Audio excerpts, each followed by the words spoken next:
what you'll notice is that it's me just trying to illustrate it from a Windows perspective, because most of the students would have yeah, that's the thing I hate about Windows. Pick a time. Let's just do this Sunday. Yeah, it's fine. So with regards to Windows, they always have this funny updates that pops up, which I really don't like. Anyway, so when you look at OpenEuler, and just to give you a, before we get into the slides today, it's that you normally would go to this particular website, which would be where you would go openeuler.org. And then from there, you would go and you click on download. So when you see download, you would see different operating system versions of OpenEuler. Right, so you would have the latest one, which is 25.03, or you would have the long-term support 2403, or you would have the long-term support 2203, Service Pack 4, which is that one. And that would obviously give you actually different versions of OpenEuler based on how things have been evolved. But I think for the competition's sake, I think mostly they would focus on 22 LTS, if I'm not mistaken. And that would be the one that we will look at if we have demonstrated. So we can click on, let's click on 2022 LTS. And then what will happen is that it will take you to this part here where you have to choose your architecture. The architecture is important because now you want to make sure that when you install OpenEuler, you download this ISO, that it's the right operating system. So remember, it's Windows, which would be x86, 64, or you would maybe have a different version, or you would have an ARM CPU, which is more for Raspberry Pi. Because you can see this is 32-bit. So it's more for a small device. So if you want to run this on a Raspberry Pi device, and if you don't know what a Raspberry Pi looks like, this is basically a Raspberry Pi device, the small device here. And it's a size of, smaller than your computer, your keyboard. You get different options of it also. So that little device then would then install, you would install that particular version on there. You could also look at the scenario. So maybe it's a server, but then obviously x86 would only work there. And then you have different type of servers. You have edge cloud computing, and so forth. So many of these are just what you want to install it for and download it for. So in most cases, this would be in your competition, this would be ready there for you already. But if you need to practice, then obviously this is where you have to now go and look for a particular version. So I've got the Mac OS. So I'm going to obviously download the Mac OS, because obviously that's the only way it's going to work for me. And like I said, there's Raspberry Pi, there's virtualization on VirtualBox also that you can use. So there's something called OpsTech that I will use, that I have to download, and then that will be for me to showcase OpenEuler to you. So I'm just showing you that in case you have a different operating system in my case. So then obviously I'll go to Apple Silicon. I don't want to sign up. I just want to download it. So I'll just download it now.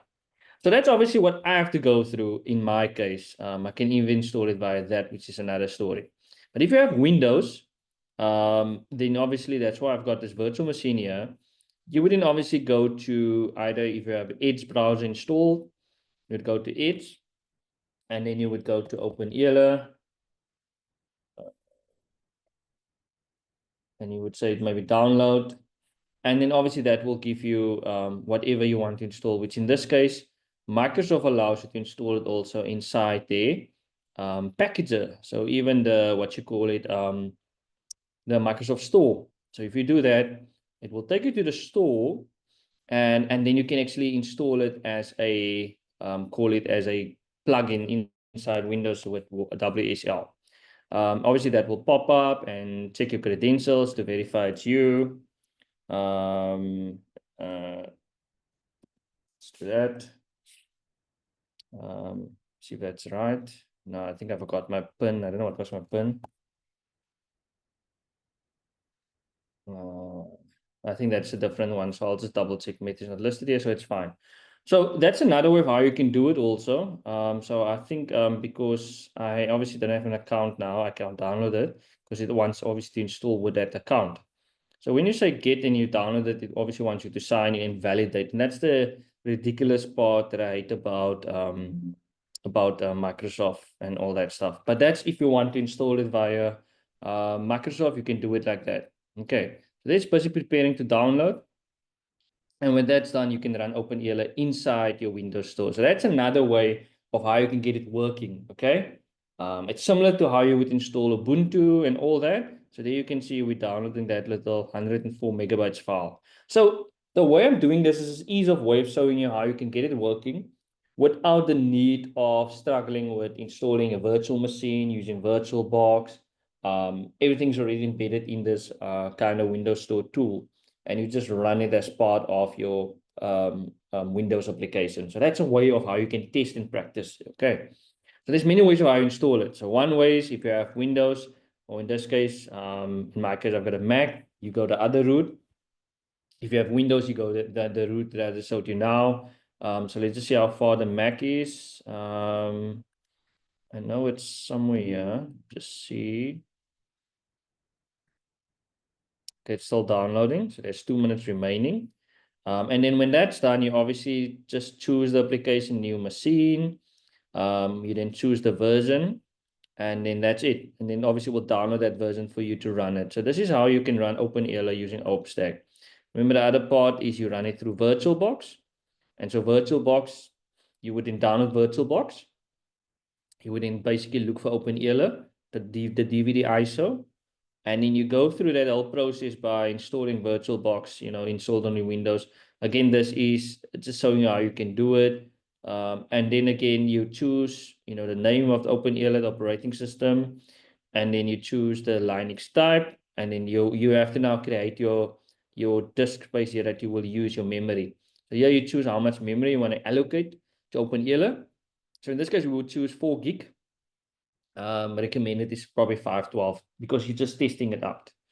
Then you have your disk that you have to use. So in most cases, you would use 8 gig because you're just testing it out. And then you just use the standard virtual disk type, which is a VDI. After it's done, you basically just store everything onto one disk in most cases, give it a name where it's going to store it, and then it will create a virtual machine for you using VirtualBox. After it's done, you then click start, and that will now choose the startup disk, which is your ISO that you downloaded, which is this one. And then you would then download that ISO, install it, and then you would be able to get to installation, which is the presentation I showed you previously, where you go through these step-by-step instructions. That will now go through where you install it, choose your hard disk, and then you go and you say begin installation. Remember, you have to set the root password for user, because that will be obviously be used when you log in. And that's obviously that part. After that's done, you should be able to have OpenEuler installed. You can then unmount the ISO because you don't need it. So you can just unmount it. And then you then basically restart the VM, and then you should be able to have access to OpenEuler, which looks like this. If you want the graphical user interface, that's also another option, but then you download the graphical user interface part for OpenEuler. So let's see how far the download is now. Almost done. So let's go to our VM. So here you can see OpenEuler is downloaded on Windows. So if I say open, depending on the OS, it will open up OpenEuler. So there you can see there. It's installing, and it wants me to have this component. So this is the other thing about Windows. They want you to have the Windows subsystem or Linux component enabled. So if that's not enabled, it will fail. So you need to enable that at first on Windows for that to work. Otherwise, OpenEuler won't open. So that's a WSL subsystem that's important. So as you can see there, it's giving an error because it needs that. So I need to install it. So let's install it. Say yes. And let's see how it's doing. Now it's downloading Windows subsystem for Linux.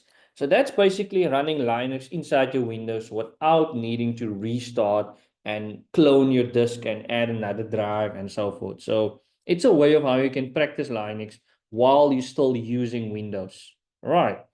And so that is why I just wanted to show you this part so that if you go and you want to practice your commands, you can do it inside Windows. You don't have to stress about needing to get another virtual machine and that. And like I said, you can also use less memory by doing it this way because it's inside your Windows. It's a subsystem, so it uses some of the resources that you would use as part of running it. Because if I look at this here, I just want to see my usage of what I'm using it for. VMware Fusion, let me just go to process name. Doesn't really show it here. I saw it earlier. That doesn't highlight it here now because I wanted to show you what's the memory usage, but that's fine. Okay, so now it's downloading, that's it. Then if we go back to our Mac, you can see here now it's downloaded. So if you open OpenStack, you click on it. That will open up that, and you drag that to your application. So I'm showing it different ways. Obviously, with Ubuntu and Linux, it's a different story because it's a similar command, but you really rather want to use a Fedora if you really want to learn OpenEuler. So Fedora, which is just show you Fedora, Linux. Spelled wrong, Linux. So Fedora again is similar to OpenEuler. And so again, that's also similar to that if you really want to use a different, or if you have that running. But those are the two that's close related to how you get OpenEuler. Okay, so let's see now how far this part is. So by which it should be installed. So we look at OpenStack, what's called OpenStack. And then what we're going to do now is we're going to open it again. And then you obviously goes through the next process. Then you choose your, let me just log in here. Then you choose your Linux operating system, which you want to use. And then here, obviously, I'll have to choose OpenEuler. So again, if it's downloaded, I can do that. And otherwise, it will look for different operating. So you see, here's all your Linux distributions, right? There's OpenEuler, there's Oracle, there's many other ones that you get, right? So we're looking at OpenEuler. And our version that I said we're going to focus on is 2022. I'll check with Huawei if there's a different version.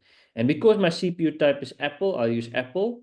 If you have an older Apple, you would use Intel. Okay, so I'll say create. And now it's busy downloading that ARM64. So you can see there, it says ARM64 instead of ARM32, which is for the Raspberry Pi. Now you can see basically you can actually run OSs on your Windows. And obviously this is a trial, so we can only do this for 30 days. I'm not going to pay, so I'll probably uninstall it within 30 days. But I'm just highlighting how you can run it using this particular way. You can either, like I said, with VMware Fusion. So there we've got it installed, and now we say any key to exit. And now we say open again. Let's see now. If it's installed, let's open it now. And now we see that installation is still happening. Feature is not installed. Okay, so let's wait for that. So it's busy installing stuff. Because I don't see anything happening. So let's give it some time. But that's basically how you can use it with a CLI. And then this OpenStack is busy downloading it or probably installing it and creating it. And then we can just showcase through that part. Because then I can do the demo at least to you. Okay, so that is basically the step-by-step instructions of how you would go through OpenEuler. So if you remember the previous presentation I had, before I get to this one, getting started, if you recall this part here that we get to where you have to install OpenEuler. So this is the part I'm trying to demonstrate to you, which is the installation process on slide 13. And as you go through the whole process, you will then basically install it. All right. So let's see now how far this thing is. It looks like it's there, it's running.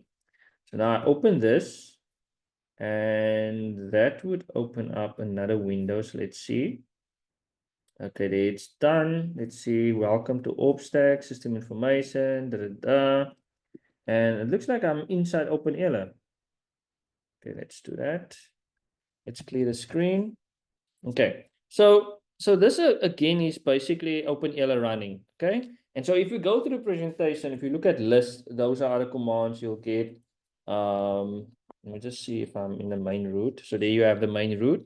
So because I'm running this as a VM, it might be just running it inside this OpenEuler environment, which is similar to just exploring it, how it works. Just want to close it and see what happens. Just, yes, close. Just to see what was created. On machines. Is that the delete or is that the folder open button? I don't know, this looks like, oh, there you can, okay, so that's it.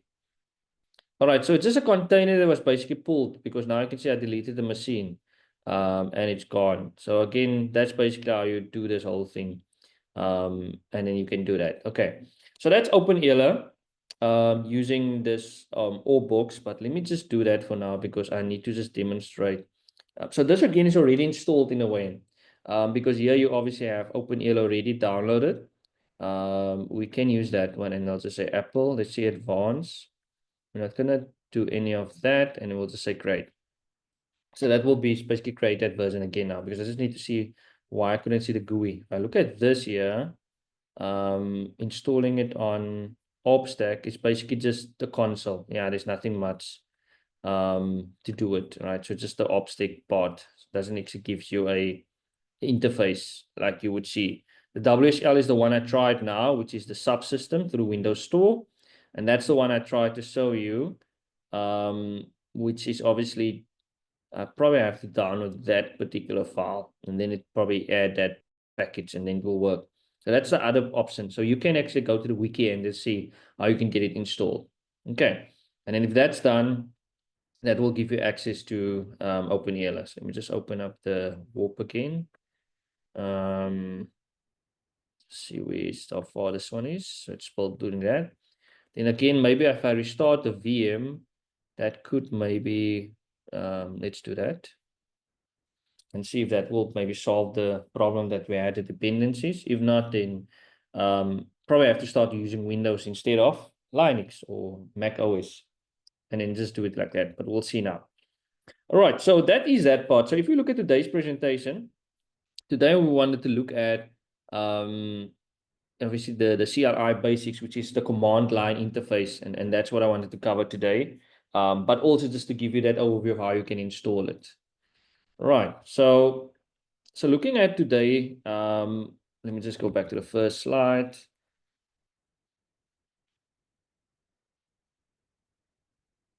Here we go. So looking at CLI basics, I just want to close all these notifications. Here we go. So looking at CLI basics, it's mainly understanding what is the command line interface, right? So CLI stands for command line interface, and that's basically the console way of how you would communicate and work on a server or an operating system. So there's no GUI, there's no graphical interface, there's no files or folders or dragging a window. There's none of that. And that mainly gives you that access to do, the CLI. Mainly servers and in data centers, they use CLIs because the tendency of Windows and all that stuff adds more resources to the system. And so again, that's another thing that you try to avoid, why they go the CLI route. The objectives again of this particular model is to understand the basic Linux command, understand how to log into Linux, so certain Linux login commands, understand Linux power management commands. There's commands for power management, remotely switching off servers and that, and also the file management commands, how you would manage files. The important part of this is because of the competition, they might ask you for all four of these in one kind of command to do, or you would do one or two, depending on how they form the competition. And I'll sometime during the time, if I have that competition format PDF, I'll share that with you. So you can just see how the previous exam was done. And that will prepare yourselves better. So the basic Linux commands, and like I said, the difference between the GUI and the CLI is that the GUI is basically your graphical user interface where you can see everything in front of the screen. Like you can see the folders, the icons, all those things, right? But that again adds overhead to your operating system. Hence why people prefer the CLI route. So why do we use the Linux command line? It's more efficient, as I mentioned. It allows you to do rapid operations using a single keyboard rather than your mouse. So you just use the keyboard. There's no mouse involved, okay? And because the GUI is fixed, obviously the script can do many other things. And so that's the advantage of it, because when you download, if you delete from using a GUI, a folder, or let's say a stack of files in a folder, it will take long to delete it because it will take time, because it will go into a thinking process and mode, and really thinking what did it ask you to do. Whereas with deleting in the command line, it's quick.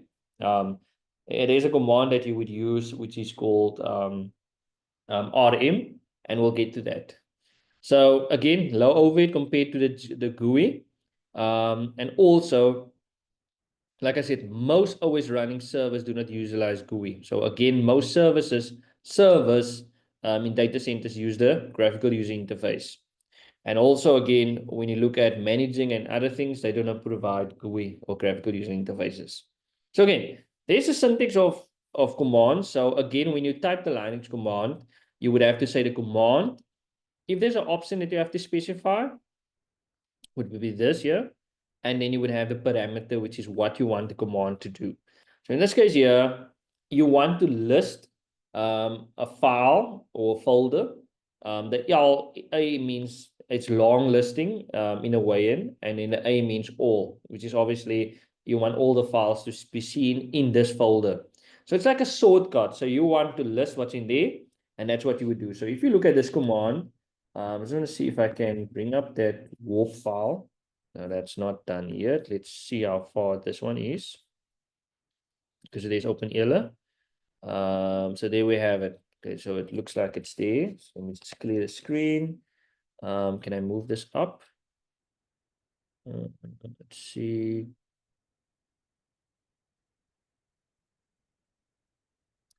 So I want to make this bigger, but it's fine. Let's see if I can zoom in.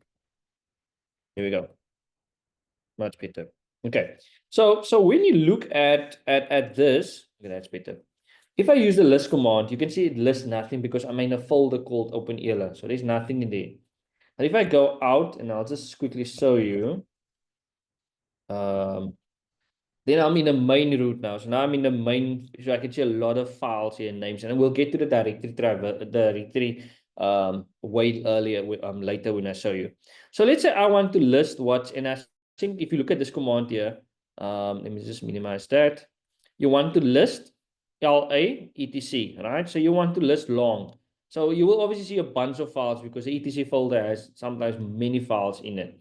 But if you have to execute that command, you would say list hyphen L for long and A for all files, and then the folder that you want to list, which in this case is the etc folder. When you do that, it will list you all the files. Can you see the output there? Like I said, it's a long list. So it shows you everything inside the etc folder. And because of the command that I use, which is list LA, it's giving you all the files, right? And it's giving you long listing. So it gives you information about the file, the protection of the file. Is it read, write? Can you do certain things? What can you not do? And so forth. So it gives you everything in that folder. If you had to use, I'm just going to use the clear command. If you had to list and not put the A there, then you'll get this command, right? So you won't see much information, right? And if you do the, here again, if you do the list and you say just normal listing, then what it will do is it will list again the files not in that long sequential way. So it will give you this particular way of how you look at a listing file. So again, that's important part of when you look at how you use the command and how you specify it. Again, that's basically the two ways of how you look at the listing. So if you had to, let me just clear this again, use it without that, that's what the output you will get. So that's why you have these options. So the options give you the option commands after a parameter, which is where you want to list something, gives you that ability to view it in a different view. And that's basically what you see there. So some commands, like I said, won't apply with that format, but that's worked in that sense. So now you look at keyword, there's obviously command line keyboard shortcuts. And so these are shortcuts on your keyboard. So physically on your keyboard, you would have these shortcuts, and these shortcuts would allow you to do certain things on your keyboard, right? So those are just the shortcuts. I'm not gonna really go into them. But again, when you look at login commands, so normally when you have to log into Linux, in most cases, you either have to use these particular commands. You either say login, or you say shutdown, or most cases you would say reboot. So you would type the word reboot, and then it will reboot the operating system. The install is when you install something, and exit is if you want to exit a previous window, and so forth. And then file processing commands would be you want to create a file, make a directory, or you want to grab certain things also in a command. Those are type of commands that you will use for file processing. You might not use all of them. The famous command that you would use is maybe, like I said, list, where you list something. MV is for moving a file, so you use MV. You would also use cat to view file contents. And now those are common commands, and we'll get to that in detail more or less. Then if you look at the system management, you can use df for viewing maybe the folder directory. So let me just give you an example. So let's say we in this main root now. So for instance, if I say, let's see what file is here. I don't have a file here. So let's create a file. Let's call it let's call it test.txt. Okay, so I don't have permission. So sudo txt. That's if I have permission. Test.txt.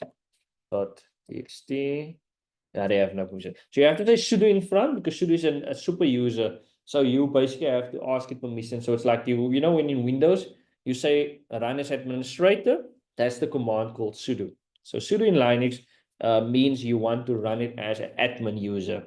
When I did it without that, I got permission denied. I can't touch that file. I can't create that file. So again, that's the important part, which you will learn later on about sudo. So when you look at this, and I list it now, you would see I've created this file called text.txt using the command touch. Okay. So if I wanted to view the file, I would say either vim, which is obviously, we'll get to that later. So I'll say touch dot not sorry not touch text dot txt, and then obviously it would say it's not found because it's not installed. And that's the install command where you would use it to install vim. So let's say you say sudo install vim, then it will tell you either it's not there, or the command is not being used. So that's most of the times you get those things. But let's say we have VI, because I think VI should be there. There you have the VI editor. So there you have a vim editor and also a VI editor. We'll get to that later. So let's say I say today. So let's edit it. Today is Wednesday. We are in a class, something like that. So now you want to save that file. Okay, so now we're gonna save that file using the VI editor part. So there you can see insert warning read only file. So what does it mean? It means that we can't edit the file because we don't have access to edit the file. So that's the read only part that you see there at the bottom. So otherwise I just have to close it because I can't do much on this file. So we'll just quit this file, and that's it. We need to say sudo. Remember, we need to say I need to edit the file because I have admin rights needed. So I say sudo test.txt. That will now allow you to edit the file because you've added the word sudo in front. So now I say text. Now it says, okay, test is not found because I spelled it wrong. Or let's see, I didn't specify the command. Can you see there? There is command missing. Remember where I said the command syntax? You have to say the command, the parameter, and then the option. So I didn't specify the option. So again, I should say vi sudo, not just sudo without the command. So I didn't say the vi, which is obviously the operation. So when I do that, I now have access. You can see there's no saying it's a read-only file. Now you can say today, start for insert, make an insert. Today is Wednesday. So now you can see I'm actually entering commands. Just sorry, I just have someone at my door. We would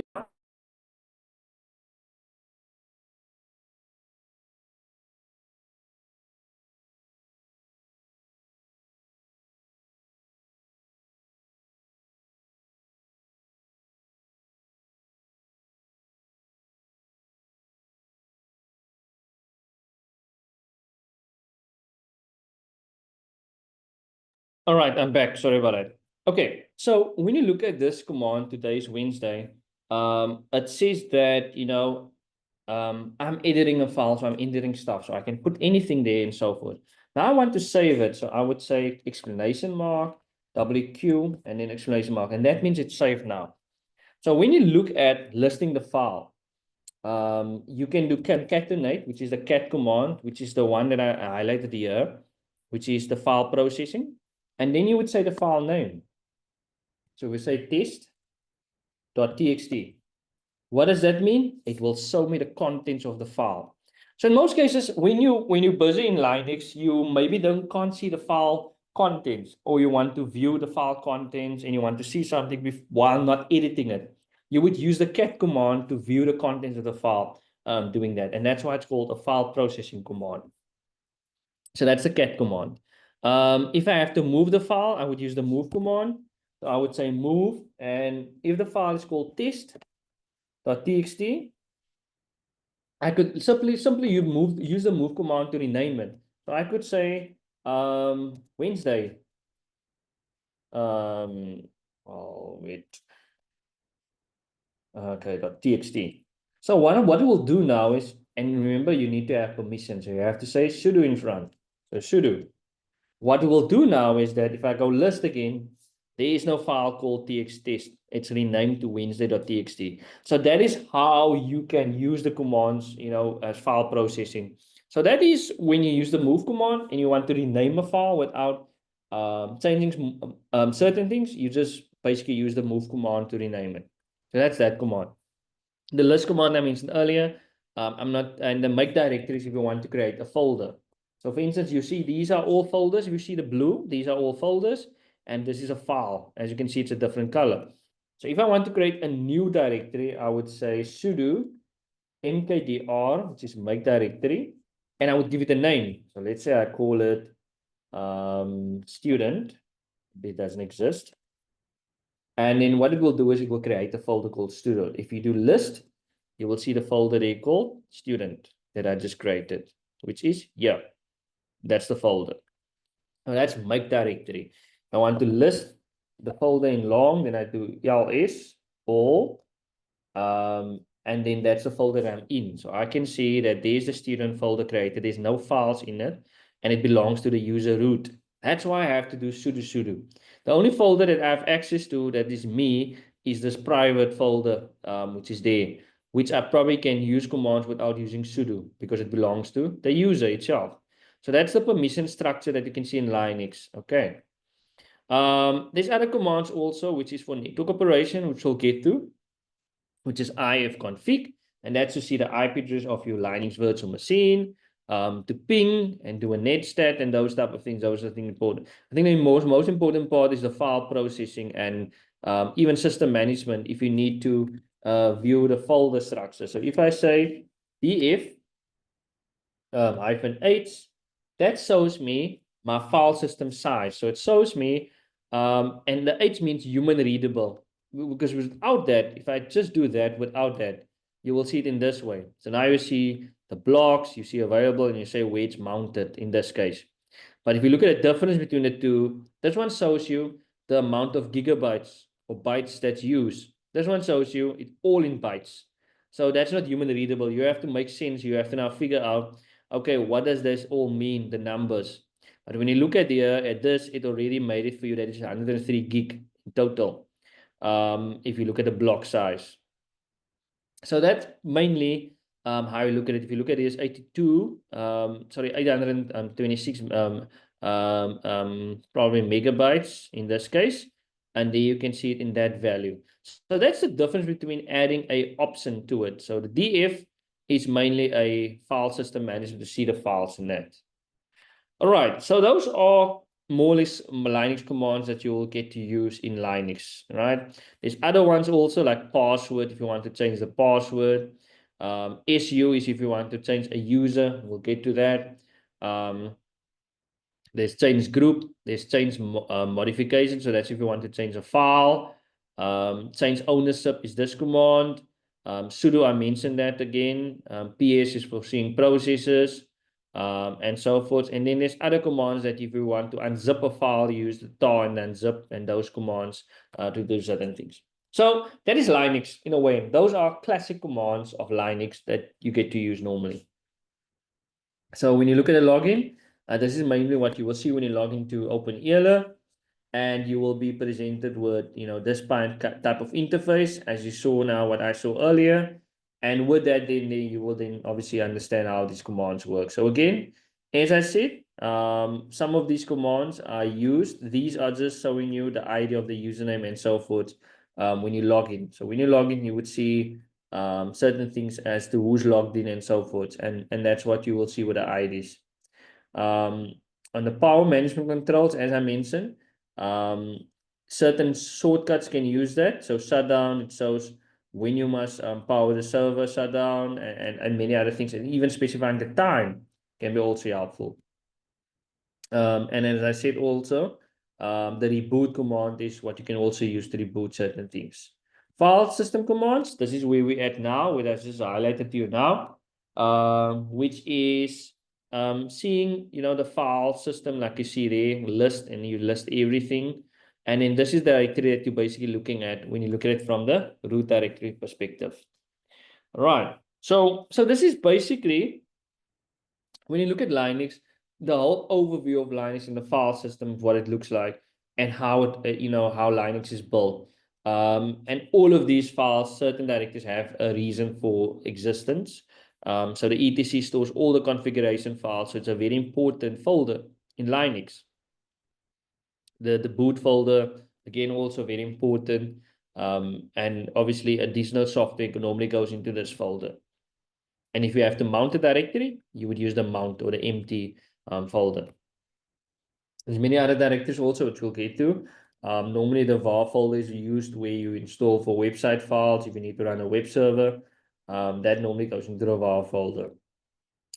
And then again, pw, as I said, it prints working directory. So the pw command, just clear here. So pw would show you what directory you're in. So currently I'm in a directory, which is OpenEuler. So there's nothing mostly in there. And you can use the cd, as I said earlier, to change the directory, to go to another directory. So if I say cd, then I have to specify, maybe I want to go into the home directory, then I'll be in home. So you can see there I'm in home because I changed directory into home. And then you can see Walden Hendricks, that's a folder that's inside the home folder. So yeah, I've got 5 minutes remaining that I said, like I said, I'm not going to speak too long today, but I think covering this, and then we can, like I said, Friday again, continue again with this. So this is so far, I think slide 26 is probably, I just want to see how many slides remains in this slide. Just in that, discard. So we are 26. So yeah, we still need to cover, I think it goes to probably 67. So I just wanted to do like 20 slides a time because it's about memory, your memory and understanding what's going on here. So I don't want to spend too much time on too many things. So I think that's where I will stop for now. Okay. If there's any questions, let me know. But I think I'll just stop the recording.